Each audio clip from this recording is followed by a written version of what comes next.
হাড় একদিকে দেখুন আপনি সলিড দেখা যাচ্ছে, একদিকে দেখা যাচ্ছে যে ছিদ্র হয়ে যাচ্ছে আমাদের। মানে এটার উপরে জোর দেওয়াই যাবে না। 110% আপনার weight, body weight 90 KG, 100 KG, 85 KG রয়েছে, সেখানে আপনার হাড় কিন্তু অনেকটা ডেন্সিটি কমে গেছে, সেই ওয়েটটাও সে সামলাবে কীভাবে? তো আলটিমেটলি বলা যায় যে যাদের অস্টিওপোরোসিস হয়ে গেছে তাদেরকে কিন্তু জোরে মানে হাঁচি আসারও কিন্তু একটা ডেঞ্জারাস জায়গা, মানে জোরে হাঁচি দিল তার ফ্র্যাকচার হয়ে যাওয়ার চান্সেস বেশি। তাহলে এই ধরনের রুগী যখন আসছে সেক্ষেত্রে আপনাদের ট্রিটমেন্টটাও তো হাই রিস্ক হয়ে যাচ্ছে। অবশ্যই অবশ্যই, তাই নয় কি?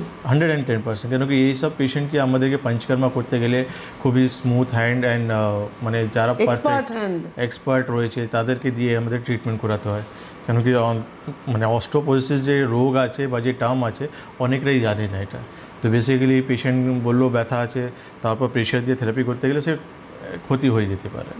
তো তারপর হচ্ছে ট্রিটমেন্ট আমাদেরকে যত তাড়াতাড়ি হোক প্রপার মেডিকেশন তে তাকে কিন্তু আমাদেরকে রিকভার করতে হবে, যা 3 মাস বা 6 মাসে তাকে ট্রিটমেন্ট করে তার অস্টিওপোরোসিসটাকে আমাদেরকে ফিল আপ করতে হবে। এটা কীভাবে পেশেন্ট বুঝবে? যে রিপোর্টটা উনি নিয়ে এসেছিলেন, এক্সরে রিপোর্ট বা এমআরআই রিপোর্ট, সেটা 3 মাস বা 6 মাস পর তিনি রিপিট করে নিতে পারেন। বা নর্মালি বিএমডি রিপোর্ট করা হয়, সেটাও কিন্তু আপনি রিপিট চেক করে নিতে পারে যে আপনার অস্টিওপোরোসিসটা কতটা ফিল আপ হয়েছে।